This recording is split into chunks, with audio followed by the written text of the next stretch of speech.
Bueno, buenas tardes. Hola Alma, hola Vanessa.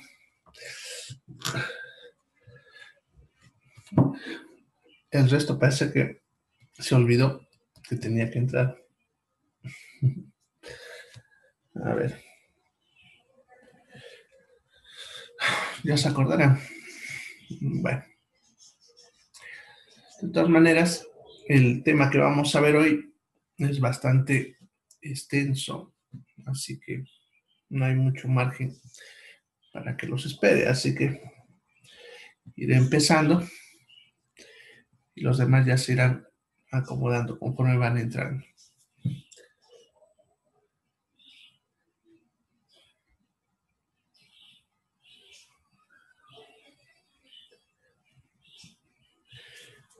Bien, entonces vamos a ver hoy día lo que es el accidente cerebrovascular o también llamado accidente vasculocerebral o enfermedad cerebrovascular o vasculocerebral. Ya son el mismo, solamente que dependiendo del lugar, algunos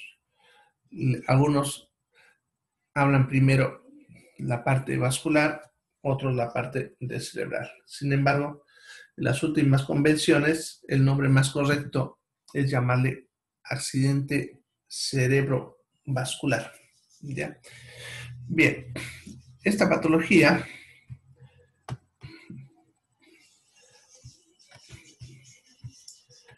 vamos a ir viendo. Bien, entonces, accidente cerebrovascular o enfermedad vasculocerebral es un síndrome clínico que se caracteriza por un desarrollo veloz de signos neurológicos y que pueden persistir más de 24 horas, pudiendo llegar a producir una lesión permanente, en algunos casos, como ya vamos a ver. Ya, el accidente cerebrovascular es una patología que se refiere a la lesión de los vasos sanguíneos que irrigan el sistema nervioso central, cerebro, cerebelo, mesencéfalo, bulbo raquídeo, todos los órganos, que están en el espacio intracraneano. ¿Ya? Pueden ser de dos tipos, dependiendo de cómo ocurra el accidente. Puede ser accidente cerebrovascular isquémico, que es debido a isquemia, ahorita voy a explicar qué es, y el hemorrágico, que se debe a hemorragias. El accidente cerebrovascular de tipo isquémico se va a deber a que una arteria o un vaso sanguíneo se obstruye, ¿no? O sea, la oclusión, como dice en lo que les he escrito ahí, de un vaso sanguíneo, principalmente arteria. ¿Ya? Esa obstrucción de ese vaso sanguíneo, de esa arteria, nos va a llevar a que el tejido donde estaba llevando sangre esa arteria deja de recibir la sangre y por lo tanto empieza a sufrir y puede terminar muriendo. La muerte de un tejido por isquemia se le llama infarto. ¿Ya? Y aquí es claro entender este punto porque me van a escuchar hablar bastante de infarto. ¿Ya? Y infarto no se refiere específicamente a corazón, como muchos creen. La palabra infarto simplemente significa la muerte de un tejido por isquemia. Y la isquemia es falta de sangre en un tejido. Entonces yo puedo tener un infarto cerebral, un infarto renal, intestinal, etc. El más conocido es el infarto agudo de miocardio, que es el del corazón.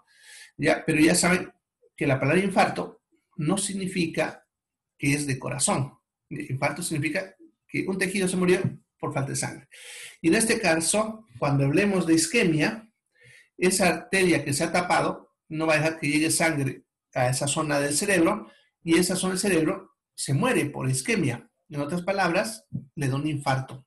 ¿Ya?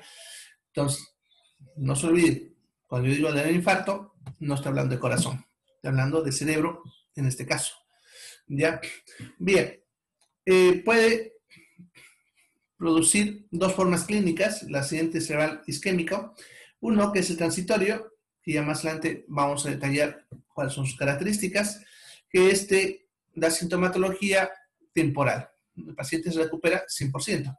O puede ser cuando hay un daño permanente, que es el daño neuronal irreversible, ¿ya? O sea, el infarto en sí. Porque en el transitorio no llega el infarto. Las células cerebrales han sufrido por falta de sangre, pero no llegaron a morir, ¿ya? Ahora, el hemorrágico se va a deber a que un vaso sanguíneo, principalmente una arteria también, que está en lo que es la cavidad endocraneana, se rompe, revienta, si ustedes quieren, y eso va a generar que la sangre empiece a salir alrededor del cerebro o dentro del cerebro. Entonces va a haber una hemorragia dentro de la cavidad endocraneana, ¿ya? Esa hemorragia va a llevar a la lesión del cerebro de dos formas. Uno, porque si la arteria se ha reventado, entonces no está pasando mucha sangre hacia la zona cerebral que está alimentando. Por lo tanto, esta zona del cerebro empieza también a sufrir por falta de sangre, dándole también una isquemia, igual como lo que hemos visto hace ratito. Pero también esa hemorragia va a empezar a presionar a los tejidos de alrededor, lastimándolos por compresión, los va apretando y eso va haciendo que se dañen, también les va a empezar a faltar sangre y también va a producir una lesión de este tipo. Entonces, el isquémico, ya saben, es porque es obstrucción de la arteria que alimenta una zona del sistema nervioso central, ¿ya? Y la hemorragia es porque se rompió un vaso sanguíneo y está sangrando dentro de la cavidad endocraneana, ¿ya? Cada uno tiene sus características, vamos a ir viendo ahorita de cada uno. Bien, para poder hablar de estas patologías, lo primero que tenemos que hacer es hacer un recordatorio o de repente aprender, si es que no lo sabía, sobre lo que es la irrigación cerebral. O sea, qué arterias alimentan y cómo alimentan al cerebro. Ya, lo que es el cerebro, el cerebelo, el bulbo raquídeo, la protuberancia, el mesencéfalo, todos estos órganos que están dentro de la cavidad endocraniana se alimentan por dos sistemas, ya, dos sistemas vasculares. El primero es el sistema carotídeo y es el sistema más importante. Ya, como ven, provee el 80% del flujo sanguíneo cerebral. Ya, son dos arterias, la carótida derecha y la carótida izquierda, y cada una se subdivide en carótida interna y carótida externa, de la cual la que nos interesa para este caso es la carótida interna, ¿ya? Que en el gráfico lo vamos a resaltar con verde, ya sería esta de aquí, la carótida izquierda, esta la derecha, y de ahí sale la interna de cada uno que va a ir hacia la cavidad endocraniana, ¿ya? Bien, estas dos, las carótidas internas, porque serían también dos, derecha e izquierda, ya van a dar ramas terminales, ya, que serían la arteria cerebral media y cerebral anterior, ¿ya? Además, como ven, dan otras como la arteria oftálmica, coroidea anterior, comunicante posterior, ¿no? Que son las que nos interesan, las que les he puesto ahí con color verde, ¿ya? Bien, entonces esas serían las arterias dependientes del sistema de la carótida, ¿ya? El primer sistema. Vamos a ver el otro sistema. ¿Ya? El otro sistema es el sistema vértebro-basilar. Este sistema proporciona el 20% del flujo sanguíneo cerebral. ¿Ya? Entonces, por eso le decía que la anterior era la más importante, ya que proporciona casi la totalidad, ¿no?, de la sangre. Bien, este sistema, perdón, nace en la arteria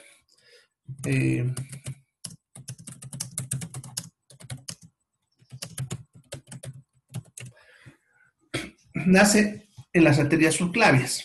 De ahí, las arterias subclavias van a salir las dos arterias vertebrales, derecha e izquierda, que van a subir pegado a la columna vertebral, de ahí el nombre de vertebrales, y antecitos de ingresar a la columna craneana, se juntan en una sola arteria llamada basilar. Por eso es el sistema vértebro-basilar.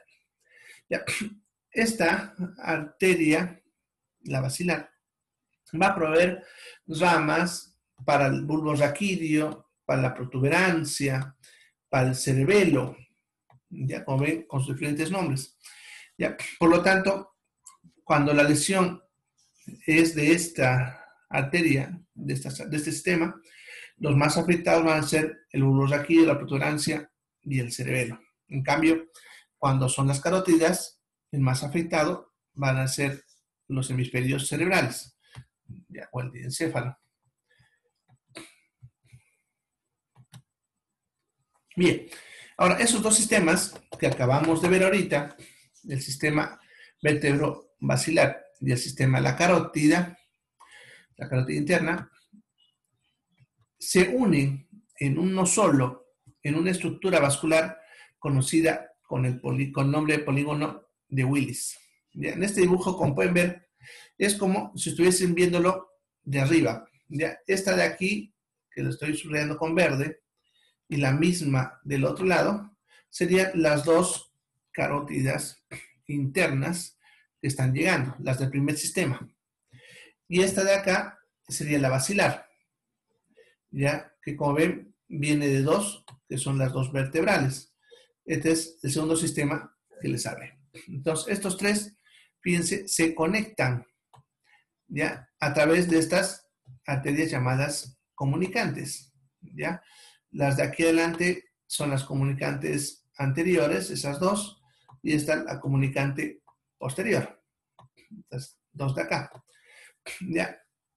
Eso le permite a este sistema, ¿ya?, garantizar mejor el flujo sanguíneo, ¿ya? Además, eso explica por qué es más difícil que cuando somos jóvenes suframos de estos eventos, aun cuando estemos predispuestos, ¿ya?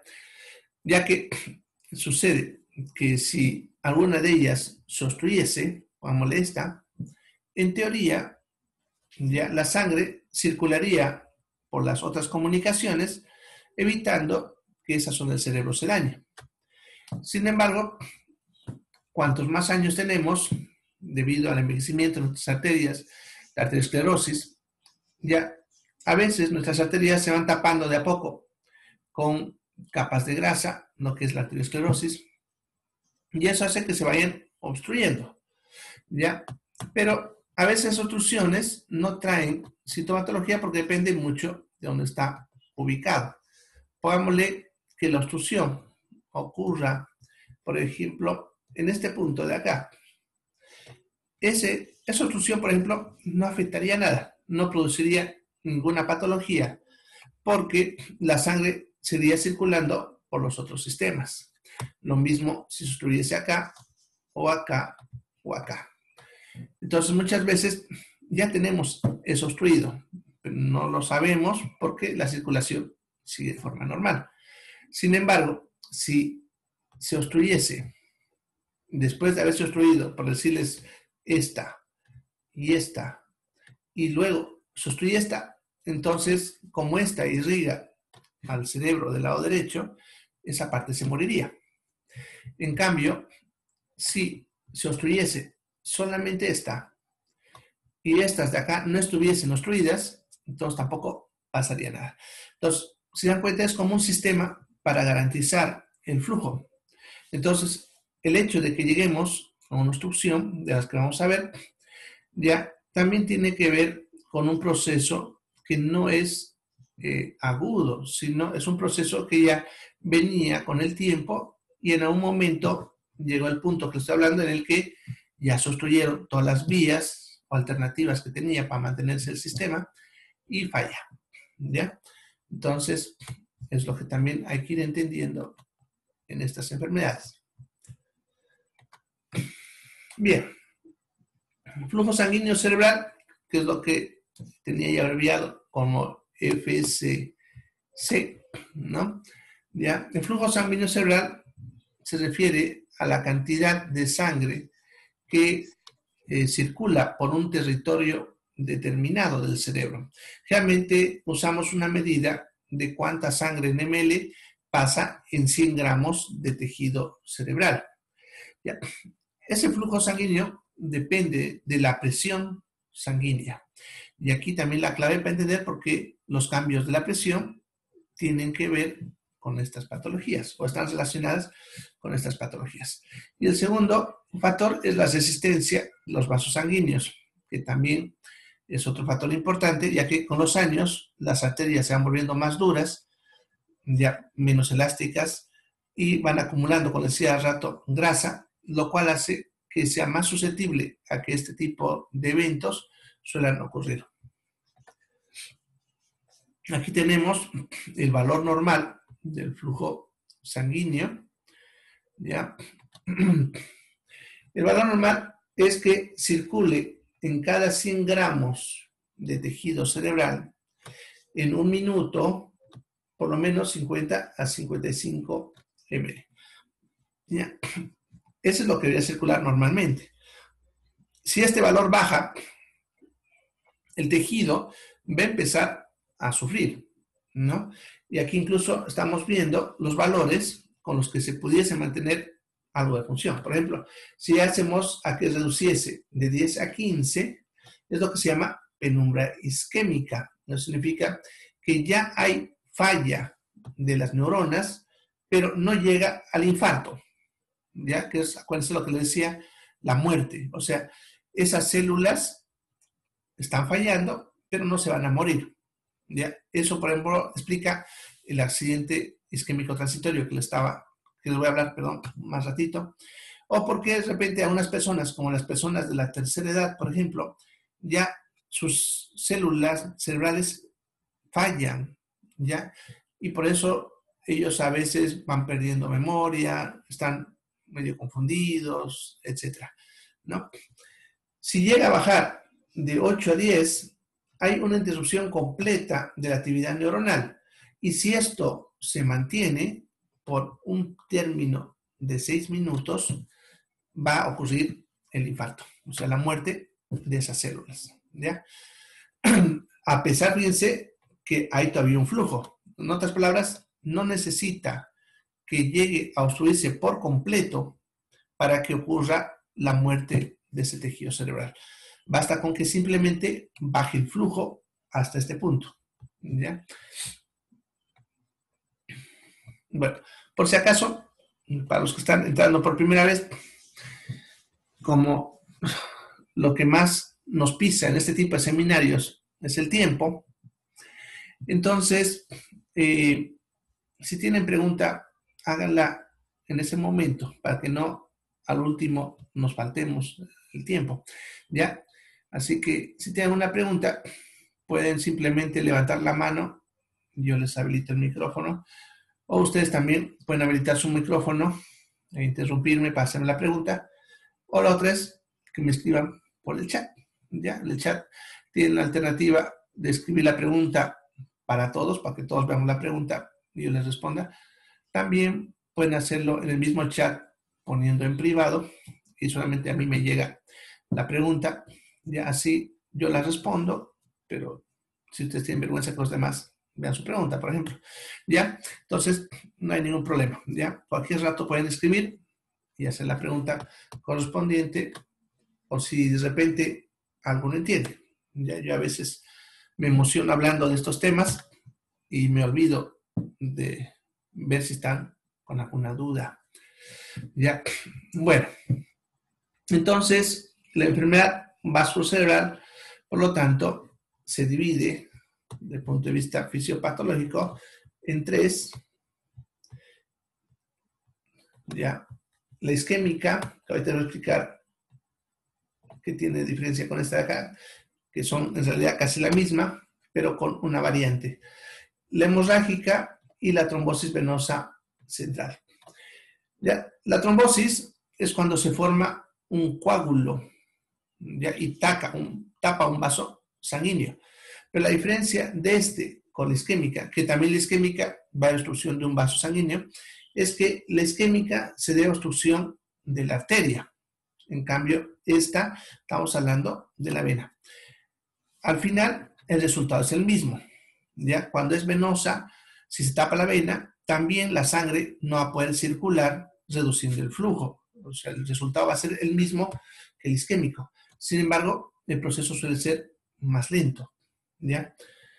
Ahora, en cuanto a porcentajes, ya están viendo, el 80% de las veces que un paciente tiene este tipo de eventos es de tipo isquémico. ¿Ya? En cambio, hemorrágico, solamente del 15 al 20. Y las trombosis, mucho menos también. O sea, lo que más vamos a ver son del 80%, los isquémicos. ¿Ya? Este, a su vez, se divide en dos, como están viendo. La transitoria, que es apenas el 20%, y cuando ya ocurre el infarto cerebral completo. ¿Ya? O sea, en otras palabras, cuando se muere.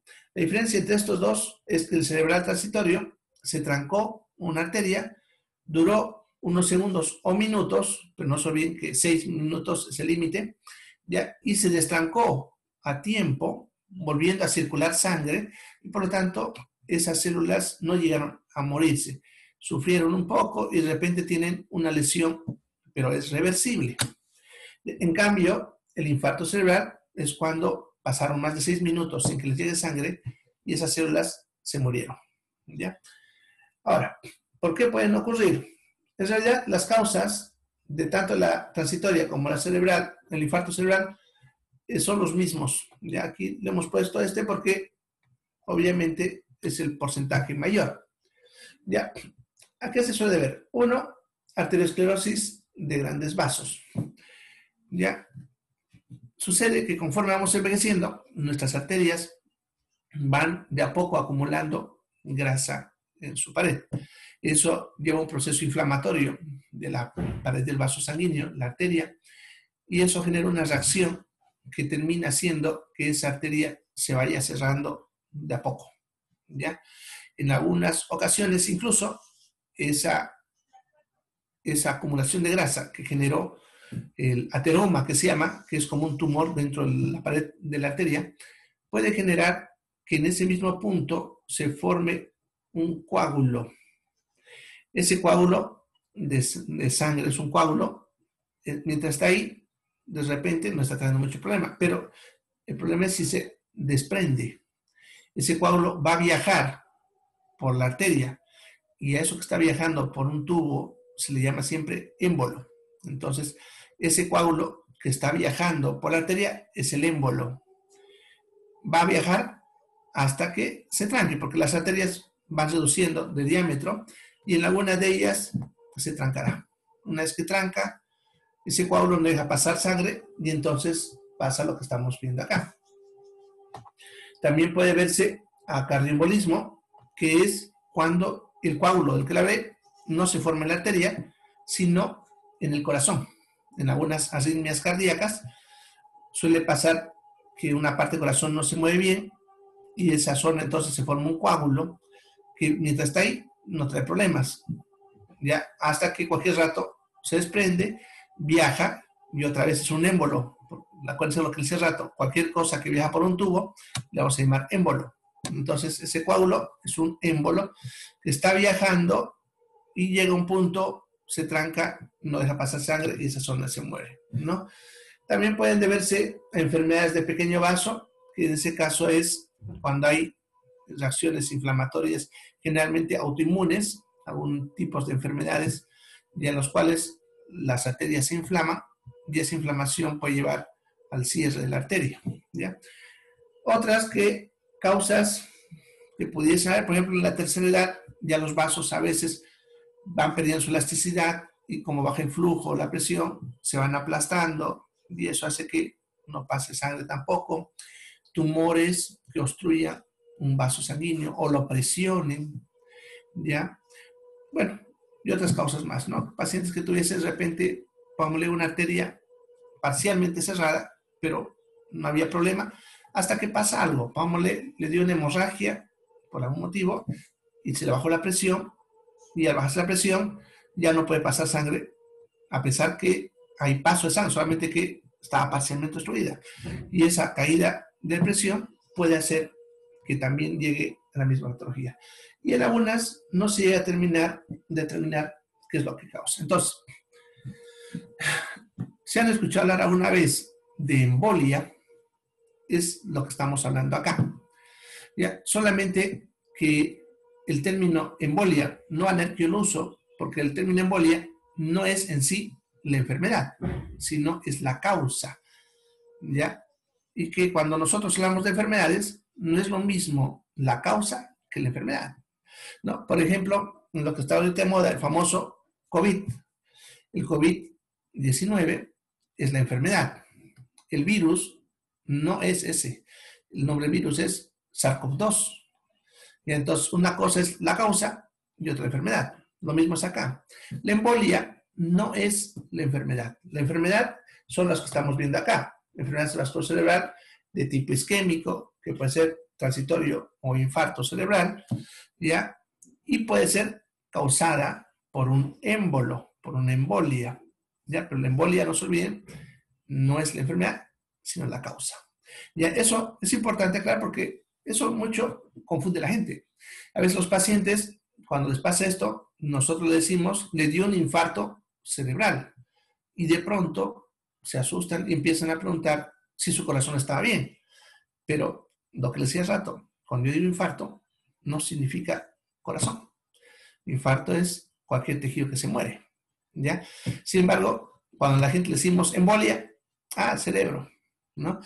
Pero podemos tener embolias que produzcan infartos en diferentes partes del cuerpo, ¿no? Entonces, ya es simplemente para aclarar un poquito, porque a veces eso genera malinterpretación de los pacientes ya, en cuanto a lo que le está pasando. Y eso a veces los pone nerviosos porque ellos no están entendiendo lo que le pasa.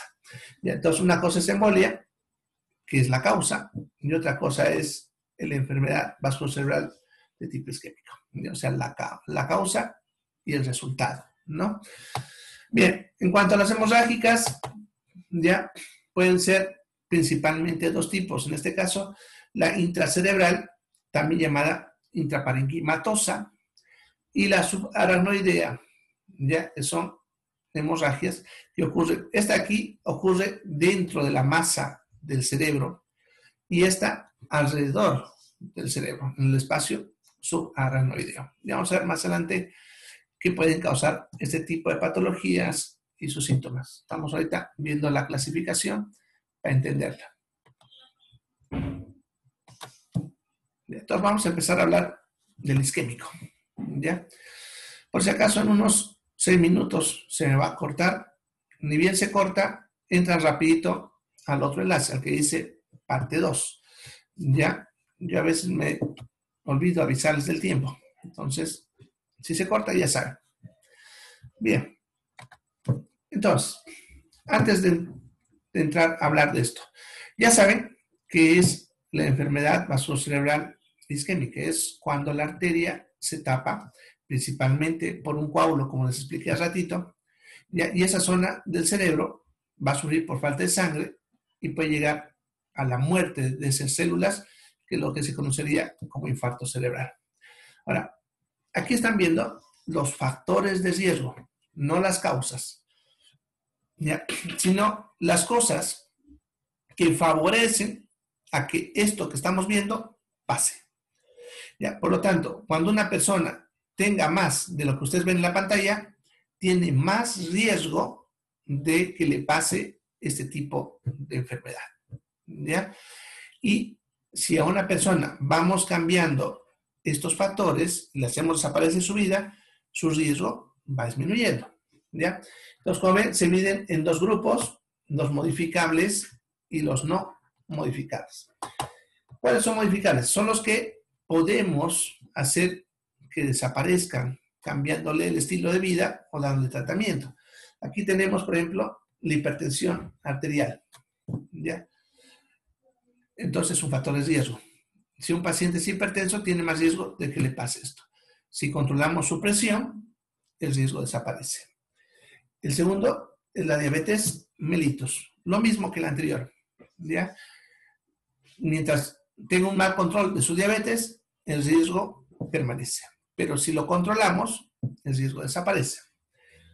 El tabaquismo y el alcoholismo, que ya son bien conocidos como factores de riesgo, no solamente para esto, sino para otras enfermedades cardiovasculares, ya que si reducimos, fíjense, ni siquiera quitándolo, sino reduciéndolo, ya mejoramos ya su probabilidad del paciente, ya, o sea, su riesgo disminuye, ya haciendo que si él consumía 10 cigarros al día, con que bajemos a 2, ya hemos ganado bastante.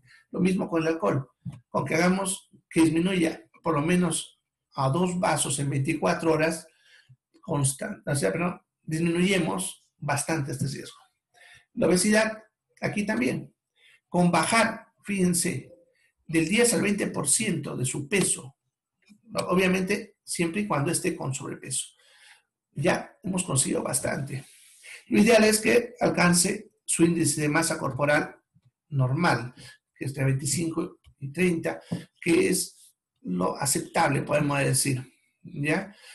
Que esté en 25 es espectacular, ¿no? Con eso le hemos dado muchos años al paciente. Las dislipidemias, que es las alteraciones de las grasas en la sangre, colesterol, triglicéridos, etcétera. Si hacemos que estos disminuyan, ya sea de forma dietética o medicamentosa, también reducimos bastante el riesgo. El sedentarismo, ya, la falta de actividad física, es importante. Yo siempre recomiendo que por encima de los 30, por lo menos, si no lo han hecho antes, tengan cierto grado de actividad física. Con 20 minutos de caminata, solamente caminata, pero no sirve ir de compras por 1 hora. Tiene que ser 20 minutos de caminata como ejercicio. Con eso disminuimos por completo este riesgo, ¿ya? Entonces son los que podemos, obviamente se dan cuenta, modificar. Otros que no, obviamente la edad es un factor de riesgo. Ya, generalmente las personas mayores de 60 años tienen más riesgo de que les pase esto y no vamos a poder hacer que sean más jóvenes, ¿no? Ya, antecedentes mórbidos familiares, o sea, antecedentes patológicos, personas de la familia que les haya pasado alguna enfermedad similar a esta, ya sea el infarto cerebral, la hemorragia cerebral, infartos cardíacos o otras enfermedades cardiovasculares que pudiesen relacionarse con esta. Y un factor interesante que también tiene que ver con la parte genética, el cuello corto. Ya se ha visto que las personas que su cuello es más corto tienen mayor riesgo de que les pase esto, ¿ya? No porque sea corto el cuello, sino porque es un dato genético, ya una característica genética, que las personas que tienen cuello corto generalmente tienen mayor facilidad de tener este tipo de enfermedades. Y eso por su carga genética. Bien. Entonces, esos serían los factores de riesgo. Si los podemos disminuir, ya estamos hablando ahí de la prevención en sí de esta enfermedad. ¿Ya? Bien. Vamos a la otra. Se va a cortar en unos segundos, pero vamos a ir hablando. Bien. ¿Qué puede causar entonces la enfermedad vasculocerebral de tipo isquémica? ¿Ya? En la diapositiva que vimos al principio, hablamos en general de todas las enfermedades vasculocerebrales. Ahora vamos a hablar específicamente de la isquémica, ¿ya?